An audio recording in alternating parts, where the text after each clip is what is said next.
বিশ্বনবী বলতেন জুমার দিন শ্রেষ্ঠ দিন, এই দিন আমার উপর বেশি বেশি দুরূদ পড়ো। ফাইন্না সালাতাকুম মা'রুদাতুন আলাইয়া, কেননা তোমরা যে আমার উপর দুরূদ পড়ো, কিয়ামতের আমি মরে যাওয়ার পরে এই দুরূদগুলো কে পাঠিয়েছে তার নাম, তার বাবার নাম সহ ফেরেশতারা আমার কবরে দিয়ে আসে।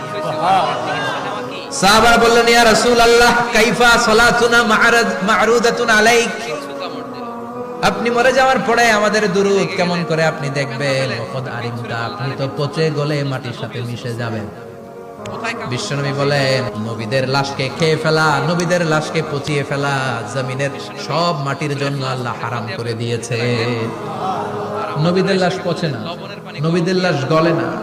যারাই বিশ্বনবীর উপর দুরূদ পড়বেন, আপনার নাম সহ, আপনার বাবার নাম সহ, মালাইকাতুস সাইয়াহিন, একদল ফেরেশতা আছে শুধু রাউন্ড দেয় গোটা ওয়ার্ল্ডে।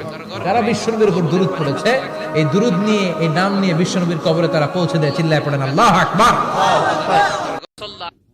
আল্লাহর হাবিবের উপর দুরূদ পড়তে হবে দোয়া শুরুতে, মাঝে কিংবা শেষে। যদি আল্লাহর হাবিবের উপর দুরূদ না পড়েন, ওই দোয়া কবুল হবে। কুল্লু দুআইন মাহজুব মাওকুফ বাইনাস সামাই ওয়াল আরদ হাত্তা ইউসাল্লা আলাইয়া। আল্লাহর হাবিব বলেন, জীবনে যত দোয়া করছো আমার উপর দুরূদ না পড়লে আকাশ জমিনের মাঝখানে এটা পেন্ডিং হয়ে থাকে। কি হয়ে থাকে? সবাই বলেন। পেন্ডিং শব্দটা কি আপনাদের কাছে অপরিচিত নাকি? মেসেজ করছেন বন্ধুরে, মোবাইলে টাকা নাই, মেসেজটা কি হয়ে থাকে? পেন্ডিং। দোয়া করছেন, দুরূদ পড়েন নাই, পেন্ডিং। আজকে রাত্রে যে ইচ্ছা মতো আল্লাহর হাবিবের উপর দুরূদ পাঠায় দিবেন, যত দোয়া পেন্ডিং হয়ে আছে সব আরশে উঠায় দিবে কে?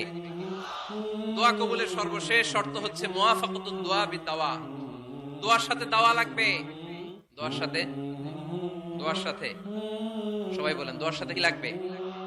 দাওয়া। দোয়া করলেন, আল্লাহ পরীক্ষায় ফার্স্ট হওয়ার তৌফিক দান করো, লেখাপড়ার সাথে কোনো খবর নাই, একেবারে ফার্স্ট হয়ে যাবেন। অনেক সময় মাহফিল শেষে অনেক বাবারা কলম নিয়ে আসে আমার কাছে। আমি বললাম, ঘটনা কি? কলম হাদিয়া দিবেন নাকি? কয় না হুজুর। তো কি? বলে, এটা পড়ায় দেন। পড়ায় দেবো মানে? আমার ছেলের পরীক্ষা, আপনার এই ফু দেওয়া কলম দিয়ে পরীক্ষা দিলে গোল্ডেন এ প্লাস। আমি কই, পড়াশোনা না করলে ডবল জিরো।